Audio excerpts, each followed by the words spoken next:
तो है guys, welcome to back my channel the solar library. आज का हमारा टॉपिक है कि जिसके घर पे सोलार लगा हो और उनके घर के आसपास किसी भी प्रकार का कंस्ट्रक्शन चल रहा हो, रीडेवलपमेंट चल रहा हो या रिनोवेशन चल रहा हो, तो उस केसेस में हमें किस चीज़ का केयरफुल होना चाहिए और क्या क्या चीज़ें हमें ऐसे टॉपिक्स हैं जो हमें ध्यान रखनी चाहिए अगर हमारे घर पे सोलार लगी हैं। तो मैं एक वीडियो दिखाता हूँ। ये हमारे सोलार लगे हुए हैं और आप देख सकते हैं कि यहाँ पे एक घर बन रहा है, कंस्ट्रक्शन है, अंडर डेवलपमेंट है।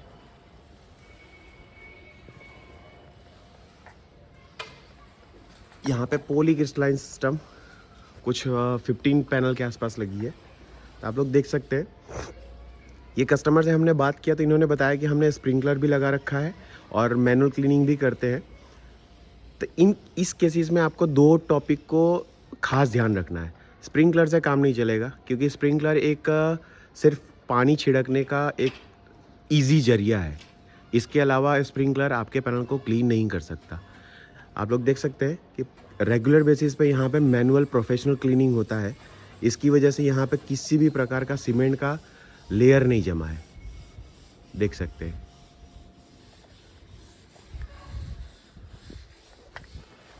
अगर आपके घर के आसपास अगर रीडेवलपमेंट या कंस्ट्रक्शन चल रहा हो तो उस केसेस में आपको दो टॉपिक ध्यान रखना है।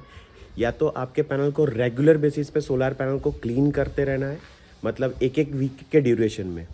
क्योंकि सबसे बड़ा प्रॉब्लम क्या होता है कि जब कंस्ट्रक्शन काम चल रहा हो तब उस टाइम पे जो भी सीमेंट के डस्ट उड़ के पैनल के ऊपर बैठते हैं, रात को मॉइस्चर होने की वजह से सीमेंट रिएक्ट करता है और आपके पैनल के ऊपर एक लेयर जम जाती है पतली सी, जो एक नॉर्मल पानी से क्लीन नहीं होगा। तो उसके लिए फिर आप एक्स्ट्रा केमिकल यूज़ करेंगे। एक्स्ट्रा केमिकल यूज़ करने की वजह से आपके पैनल की वारंटी जा सकती है।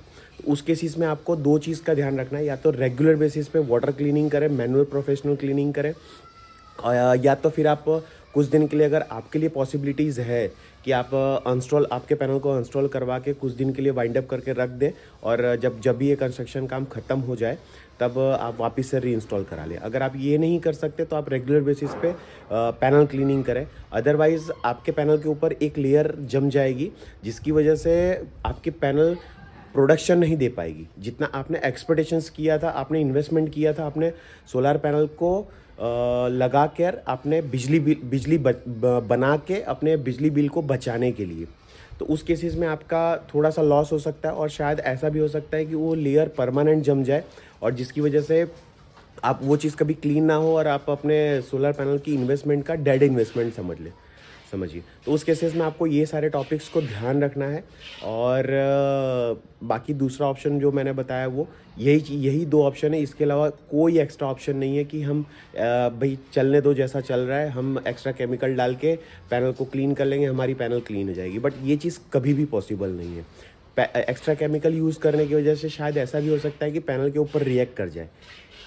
रिएक्ट करने की वजह से आपका पैनल ख़राब हो जाएगा और आपकी इन्वेस्टमेंट डेड हो जाएगी।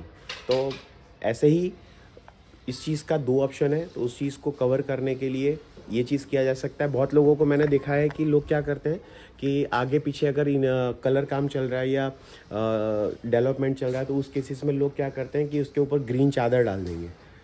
ग्रीन चादर डालना सॉल्यूशन नहीं लगता है मुझे पैनल के ऊपर। देखिए, ग्रीन चादर डालना इस तरीके से काम कर सकता है कि आपके डस्ट को कुछ परसेंट रोक देगा, या कुछ जो आजू बाजू कंस्ट्रक्शन काम चल रहा है तो सीमेंट को गिरने से बचा सकता है, लेकिन डस्टिंग को नहीं रोक सकता। तो डस्टिंग तो उसके ऊपर आनी ही है, उसके ऊपर बैठनी ही है, जमा होनी है, अपना एक लेयर बनाएगा, वो अपना काम करेगा ही करेगा। दिन के समय में डस्टिंग उड़ के उसके ऊपर बैठेंगे, रात के समय में आप मॉइस्चर आने की वजह से वो रिएक्ट करेगा। तो उस केसेस में दो ऑप्शन है जो मैंने बताया, वही ऑप्शन है, उसके अलावा कोई ऑप्शन नहीं है। वो चीज़ आप ट्राई कर सकते हैं। बाकी तो हमारे चैनल पे ऐसे बने रहें, सब्सक्राइब करें, फॉलो करें, शेयर करें, लोगों तक एक इन्फॉर्मेशन पहुँचे जिससे उनका इन्वेस्टमेंट बर्बाद ना हो सके और अपने इन्वेस्टमेंट का, सोलार से किए गए इन्वेस्टमेंट का अच्छे से बेनिफिट उठा सके और लॉन्ग समय तक उसका फ़ायदा ले सके। बाकी आपके प्यार के लिए बहुत बहुत धन्यवाद। ऐसे ही बने रहें, शेयर करें। The solar library by Lalit Singh. Thank you.